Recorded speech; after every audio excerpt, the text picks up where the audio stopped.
Hi viewers అందరికీ నమస్కారం. రేపు మంగళవారం గుమ్మంపై ఇది చల్లితే 1 గంటలో మీ జాతకం మారి కుబేరులు అవుతారు. రేపు మంగళవారం ఉదయాన్నే గుమ్మంపై వీటిని చల్లడం వల్ల మీ ఇంటికి లక్ష్మీదేవి ఆకర్షితులు అవుతుంది. మీ ఇంటిలో లక్ష్మీదేవి అడుగు పెడుతుంది. ఇంటిలో డబ్బు అసలు ఉండడం లేదని బాధపడేవారు, నెల చివరికి వచ్చేసరికి చేతిలో డబ్బు ఉండడం లేదని బాధపడేవారు, డబ్బును పొదుపు చేయడానికి వీలు అవ్వటం లేదని చింతించేవారు రేపు మంగళవారం గుమ్మంపై వీటిని చల్లండి. అలాగే ఇంటిలో తరచూ గొడవలు జరుగుతూ ఉన్నాయని బాధపడేవారు, పిల్లలు మాట వినడం లేదని చింతించేవారు కూడా రేపు మంగళవారం గుమ్మంపై వీటిని చల్లండి. వీటిని చల్లడం వల్ల ఇంటిలో ఉండే నెగిటివ్ ఎనర్జీ అంతా కూడా పోతుంది. మనం ఉదయం లేచి నా దగ్గర నుండి సాయంత్రం మళ్ళీ ఇంటికి తిరిగి వచ్చే వరకు ఎన్నో ప్రదేశాలు తిరుగుతూ ఉంటాము. అలా మనం బయటకి తిరిగినప్పుడు దృష్టి వేసి నిమ్మకాయలను లేదా ఇతర ఏవైనా చెడు వస్తువులను తొక్కడం వాటిని చేస్తాము. తెలిసి తెలియక వాటిని తొక్కడం వల్ల మనలో దుష్ట శక్తులు ఆవరిస్తాయి. మనం కాళ్ళు కడుక్కొని ఇంటిలోకి వెళ్ళిపోవడం వల్ల ఆ దుష్ట శక్తులు మన ఇంటిలోకి ఎవరిపై తీవ్ర ప్రభావాన్ని చూపిస్తాయి. ఇంటిలో మనశ్శాంతి కరువవుతుంది. ఒకవేళ మీకు కూడా ఈ ఇంటిలో మనశ్శాంతి కరువు అయినదా అని బాధపడుతూ ఉన్నట్లయితే, చేతిలో డబ్బులు అసలు ఉండటం లేదు అని చింతిస్తూ ఉన్నట్లయితే రేపు మంగళవారం గుమ్మంపై వీటిని చల్లండి.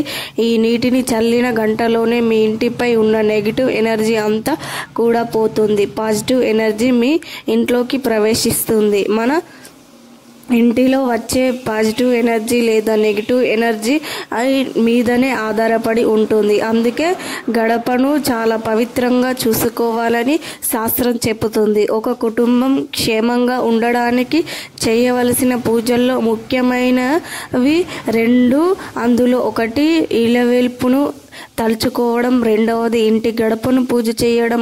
ఇంటి గడప సింహద్వారం అని, వరలక్ష్మి అని కూడా అంటారు. ఈ గడపను పసుపు, కుంకుమ, పువ్వులు పెట్టడం వల్ల చాలా మంచిది అని ఎందుకు చెయ్యాలో తెలిసిపోయేలా వారి పెద్దలు సంప్రదాయ ఆచారాలు వస్తున్నాయని గట్టి దేవతలను ఆహ్వానం పంపుతారు. గుమ్మానికి తోరణం కట్టడం అంటే సుఖ సంతోషాలకు దేవతలను ఇంట్లోకి గౌరవంగా ఆహ్వానం పలకటం అని.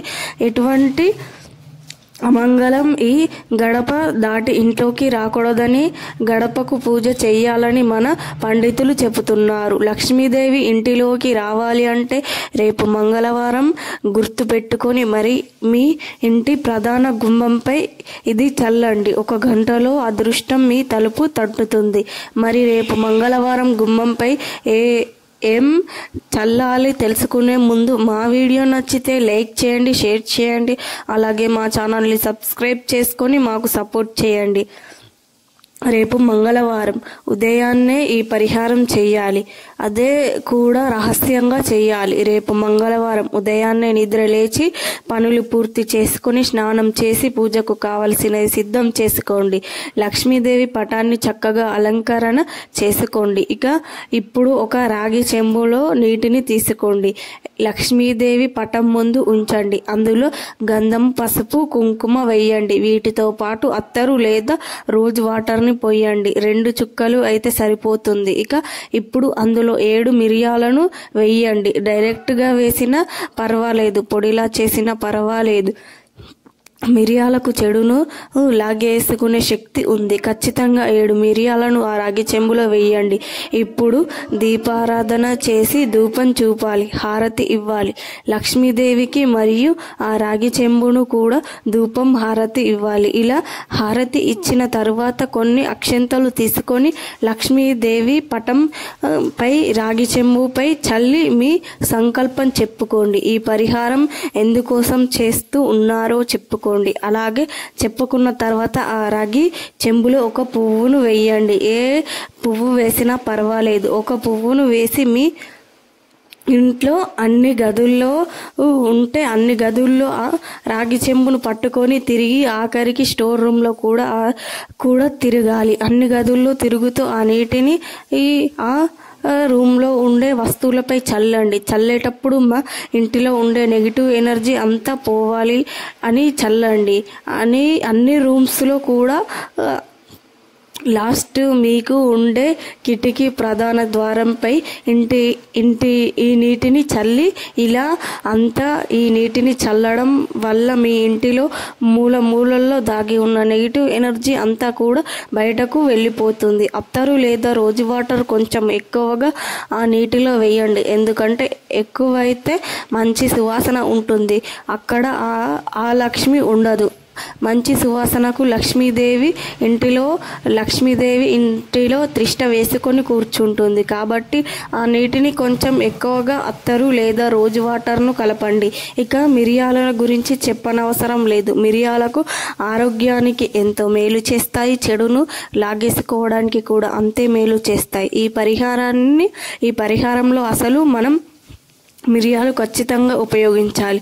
ఈ రెండు మీ ఇంటిలో ఉన్న నెగిటివ్ ఎనర్జీని తరిమి వేస్తాయి. ఈ నీటిని ఇంటిలో మరియు గుమ్మంపై చల్లినప్పుడు ఎవరితో మాట్లాడకూడదు. మౌనంగా ఈ పరిహారం చేస్తున్నట్లు ఎవరికి చెప్పకూడదు. ఇక ఆ చెంబును మిగిలిన నీళ్లు గుమ్మం బయట వైపు ఉంచండి. ఇక తెల్లారి తర్వాత ఆ నీటిని ఈ చెట్టు మొదట్లో పోసేయండి. ఆ తర్వాత ఆ చెంబును శుభ్రంగా కడుక్కొని స్నానం చేయకముందే ఆ నీటిని బయట పడవేయాలి. ఈ పరిహారం చేసే ముందే ఆ తర్వాత అంటే పూర్తి అయిపోయిన తర్వాత ఇంట్లో ఖచ్చితంగా దీపారాధన చెయ్యాలి. అప్పుడు ఈ పరిహారం చేసిన ఫలితం పూర్తిగా దక్కుతుంది. ఈ నీటిని చల్లడం వల్ల ఇంట్లో గొడవలు తగ్గుతాయి. మీ ఇంట్లో డబ్బు కూడా బాగా నిల్వ ఉంటుంది. అన్ని సమస్యలు తీరిపోయి ప్రతి మంగళవారం ఇలా నీటిని గుమ్మంపై చల్లితే ఇక మీ జీవితంలో సమస్యలు అనేవి ఉండవు. మరి తెలుసుకున్నారు కదా, రేపు మంగళవారం ఇంటి ప్రధాన గుమ్మంపై ఏమేమి చల్లాలి అని మనం ఈ వీడియోలో చెప్పుకున్నాం. వాటిని కూడా ప్రతి ఒక్కరు కూడా చల్లండి. లక్ష్మీదేవిని మీ ఇంటికి ఆకర్షితురాలై చేసుకోండి. ఆనందంగా జీవించండి. ఆర్థిక పరంగా వృద్ధి చెందండి. మన సాంప్రదాయాల్లో గుమ్మానికి ఎంతో ప్రాధాన్యత ఉంది. ఇంటిలోనికి లక్ష్మీదేవి రావాలి అంటే, ఇల్లు సిరి సంపదలతో తూగాలంటే లక్ష్మీదేవి రావడానికి ఊహించవలసిన అనుకూలమైన వాతావరణం మన ఇంట్లో ఉండాలి. అప్పుడు లక్ష్మీదేవి స్పష్టంగా మన ఇంట్లోకి అడుగు పెడుతుంది. మన ఇంటిలో ధనము, మనశ్శాంతి అన్నీ రావాలి అంటే ఇంటి ప్రధాన గృహం లక్ష్మీదేవికి నచ్చినట్లు ఉండాలి. ఇంటిలో ప్రధాన ద్వారం మన ముందు కొన్ని శుభకరమైనటువంటి ఏర్పాటు చేసుకుంటే లక్ష్మీదేవి ఇష్టంగా వస్తుందని చెబుతూ ఉన్నారు. ఉదయాన్నే ఇంటి ప్రధాన గుమ్మం ముందు శుభ్రంగా ఉంచుకొని ఆ నీటిని చల్లి ముగ్గు వేసి పసుపు కుంకుమలు రంగురంగులతో అలంకరిస్తే లక్ష్మీదేవి ప్రసన్నం అవుతుంది. అప్పుడు లక్ష్మీదేవి ఇష్టంగా ఇంట్లోకి వస్తుంది అంటున్నారు. గడపలకు పసుపు కుంకుమలు పూజించిన ఇళ్లలో కూడా లక్ష్మీదేవి తాండవిస్తుంది అంటున్నారు. లక్ష్మీదేవికి ఇష్టమైన కవల పువ్వులను గుమ్మానికి అటు ఇటు పెడితే లక్ష్మీదేవి తాండవిస్తుంది అని. ఒకవేళ కవల పువ్వులు దొరకపోయినా నిత్యం ఏవైనా పూలను గుమ్మం వద్ద అలంకరణ పెడితే లక్ష్మీదేవి ఇష్టపడుతుంది అని చెబుతున్నారు. ఈ వీడియో నచ్చితే లైక్ చేయండి, షేర్ చేయండి, అలాగే మా ఛానల్ని సబ్స్క్రైబ్ చేసుకోండి. మీ అందరికీ ధన్యవాదములు.